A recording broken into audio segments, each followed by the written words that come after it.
We've seen improvement and changes Hello to Amorim's guys. sporting methods, but what exactly has Let's been listen to happening? what this This man was is Amorim's analyzing possession about Ruben structure at Amorim. Sporting, a tight back three with the sixes in front. Yeah. To shift the defensive formation, they would pop the ball into midfield and move the ball quickly across the back line to find pockets I in the don't know half whether his spaces. analysis is correct.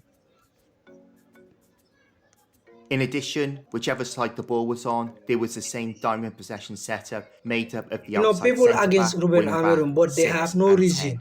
And this is the same setup on the other side. Just look at this. And this last You will example see. shows that Sporting had an even At least spread you are of seeing play some on both improvement sides, on it. emphasising the symmetry of their play. The better possession games United played last season employed the same setup, with the possession diamonds on both sides of the field. But there were times last season where I highlighted the issues this stretched out version of the back three had in isolating players and creating longer distances for the ball to travel, and how that contributed to teams easily squeezing us on the touchline. But little did I know these were the first steps towards Amorim's new build-up possession setup. So the symmetry he employed at Sporting and what we saw at times last season has gone. In simple terms, Amorim overloads the left side, but maintains width on the right side with the outside centre-back, which has been Yoro, Mbeumo, and either Ahmad or Dalot. But what are the intricacies of the Just look at Dogu. and how Just does look it at work? Dogu. If we quickly go back to Sporting's build-up play setup and at times United's last season, we can see it was very central and compact. If we look at how United feed the left side overload, the back three are stretched across the pitch. Even with a back three, Look at the outside organization. centre-back's position Look at how the is team more is in keeping with organized. full-back. They For me, work very hard Shaw for shouldn't it. even be at United, let alone in the side. But with the outside centre-backs taking out Why? more full-back No, I'm not. positions, I did not can see agree why with that. I Amorim don't like has Shaw picked that Shaw much. over Heaven, But even though I for real, completely disagree with it. Now let's Shaw look is a at the very good composition player. of the overload. Let me With know the what you outside think. centre-back playing so Let me know. wide, that changes the position of the wing-back. In this case, Dogu regularly takes up high positions. We have a 6 on the edge of the half space, and the other 6 central, but this side. But the most interesting aspect of the setup is the position of Cunha in relation to the 10, Mount in this case. Cunha regularly takes up this position on Mount's shoulder to the point where they almost play like a front two. All this combined creates short passing connections to play through a press. Again, we have the left side overload, and the close proximity of Cunha to Mount is emphasised here. It's a lovely touch around the corner to play around Fulham's press, and there's the advanced position of Dogu. And to show this has been consistent throughout the first 3 games, we have the same left side overload. Lots of potential Just look at this, passing and then you say you don't want Cunha Dogu. on Mount's shoulder, Sorry, and look some so in simple the team. passing Look at and how moving look at gets how he United open up up. the pitch. Look at him. These He's left side opening up. overloads are a clear He's deviation opening up, away from and then he's Amorim's pull. How many sporting players tactics. did he pull up? Now that we have established United's main progression point, when does the right side setup come into play? When progression down the left gets blocked, United will switch to play to the other side as a get-out ball. And we saw United utilise that a number of times That against day Arsenal. I was with shocked great how effect, getting Mount Mbeumo into some sweet that great ball, positions. and then look at how just look at how But there are Mbeumo times break when the that ball. combinations down the left naturally take United that side. In this example Yes. shown earlier, Cunha takes Yes. a good touch, taking him infield. And this through ball is on if he doesn't get fouled. Mount In is this watching him. example, the Mount is ball not breaks to doing Mount, anything. and he plays a lovely ball through to Mbeumo, making an outside to in run from the right. And against Burnley, Mbeumo Mount gets the works ball very on the hard, left, getting to this position Mbeumo works where very he hits hard. a decent ball over the top to Mbeumo. The final aspect Just of the look at right Mbeumo. side You is see with Mbeumo? United targeting the left, the You importance see him of where Mbeumo he and was Ahmad going? getting into the box from that side. And Dogu. Dogu is about And to then put the ball people into are the saying box for Dogu Mbeumo's is header not against good. Arsenal. I And we will can be see Mbeumo surprised, attacking the box. As he is about to head the ball, Ahmad is also there, Just look backing at the Dogu. back post up. This is the build-up to Cunha hitting the post against Fulham. I don't As know, these Dogu plays the pundits, ball I to don't know Mount, what they call Mbeumo them. is the furthest forward in the They box. know shit In this about example, this thing. Ahmad is not quite up with Mbeumo, but gets They it are only as the ball haters. comes Is back that off what the I can post. say?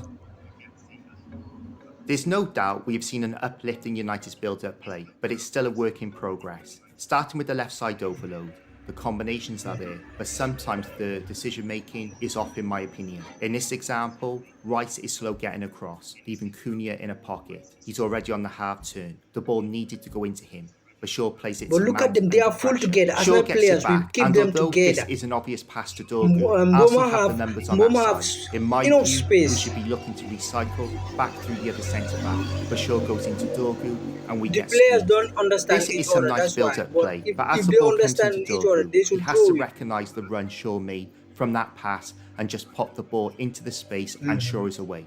But there are new patterns, and the improvement from pre-season, let alone last season, has been significant. Moving on to the issues with the right side, with United overloading the left. When the ball comes out to the right, a lot of the time, United look unorganised. Compare what Yoro has in front of him with what Shaw had in front of him.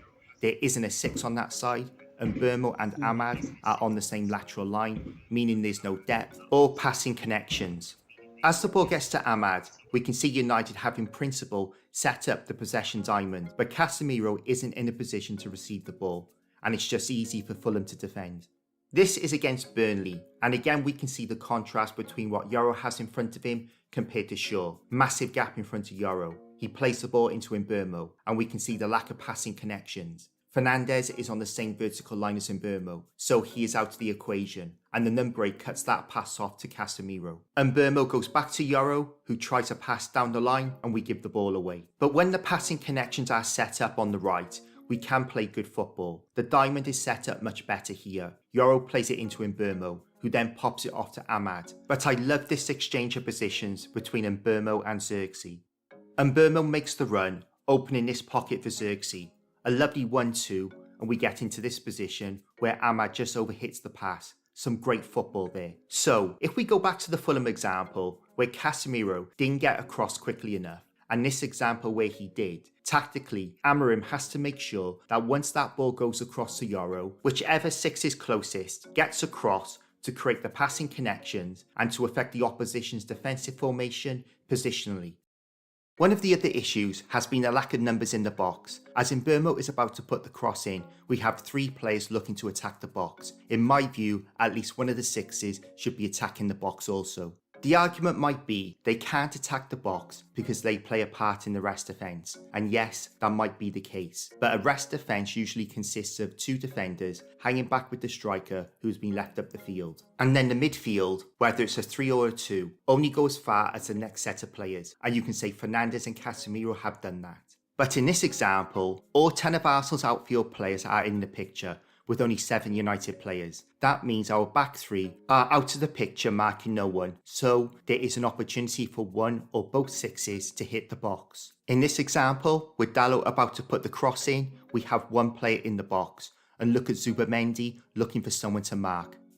But what I find annoying is Cunha not getting into the box more. He isn't an out-and-out striker, but he needs to get in there more. As Ahmad is about to play the ball in, Cunha is on the edge of the box. In my opinion, he needs to be on the penalty spot. And if he was, when the ball got to Sesko, it would have been an easy layoff and a good chance. We have another situation where we have the ball in a wide position with only Dorgu and Sesko in the box and Cunha again outside it. What this example shows is the issues not having an out-and-out striker in a team can bring. Cunha is going short for the ball. If that is a 9, they are running into the box, making the mind up of Ahmad to go on the outside to put a cross in. But as the ball goes into Cunha, look at the positioning of Mount and Mbeumo. It makes it easy for Burnley to defend them with 1 man because they are in each other's pockets. And even when the return ball goes back to Ahmad, they are in the same position. Now, I said this is a problem of not having a 9, but I've loved watching these 3 play together, and the positives outweigh the negatives in my opinion. I'm going to look at United without the ball, and in particular, United's front 3 press. Mount, Cunha and Mbeumo are excellent front foot defenders. In other words, they are really good at running towards the ball and challenging for it. This is a slight miscontrol, but the speed in which it is closed down nearly forces a turnover. This is a deeper position, but the speed of Mount and Cunha across the ground forces Fulham backwards.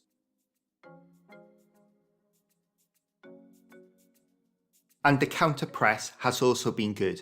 Hannibal has scanned and thinks he has time, but Mount is on him in a flash.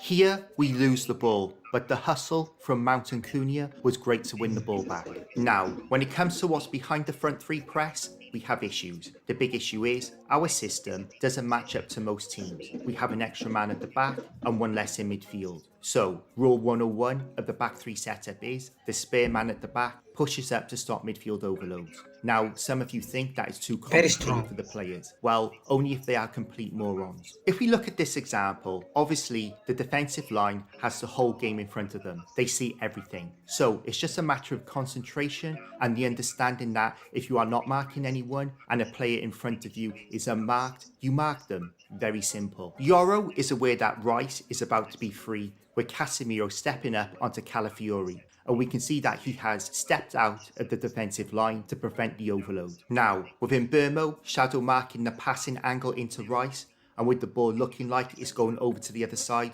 Yoro drops back in. But as Gabriel 1, chops 2, back, 3, Yoro 4. steps back out with the pass into Rice on, and Rice puts his arm out to 1, say, 2, I don't 3. want it. This is great 1, play 2. up to now by Yoro. As the play progresses, Yoro follows Rice out into a position Dallo would normally be in. But this is perfect execution of the back three system.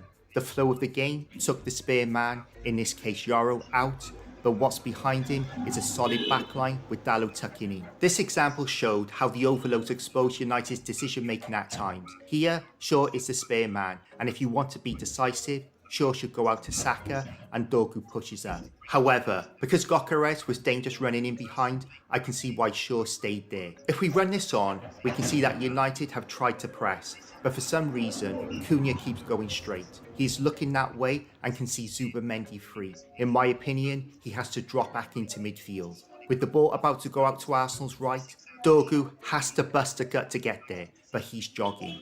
Not enough pressure on the ball, Zubimendi is free and Arsenal break one line and another line.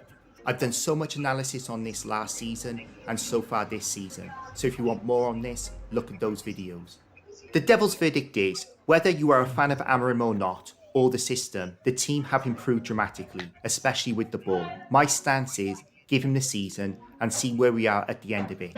If we finish 6th with 60 points, that is massive improvement, and he stays. The expectations for this season need to be managed. The probability of United getting top 4 is nigh on impossible, so to judge him against that is unrealistic. To make a knee-jerk reaction now would be a mistake. We saw both Wolves and Palace have exceptional second halves of the season last year with the same system. Brighton had a good first half and Definitely. poorer second Definitely. half. So it's about where we finish at the end of the season. It's never going That's to be all. perfect from start to finish, so we need to That's stick all. with him when things are not going Anyway, well. That doesn't let me mean know we what you can't think. critique, as I Let me did know what you after think the in the Fulham comment game, section. but we need to look at the Me, long game. I'm fully What is behind your you, opinion on whether you like it Amorim or not. and the start I'm to the behind you. season? Thank you for watching, and I'll Definitely. see you in the next one.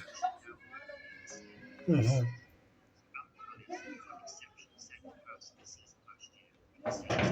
Definitely.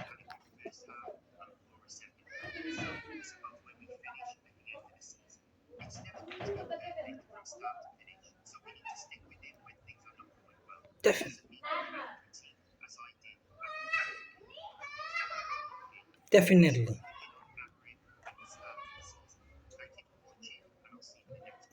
Bye bye.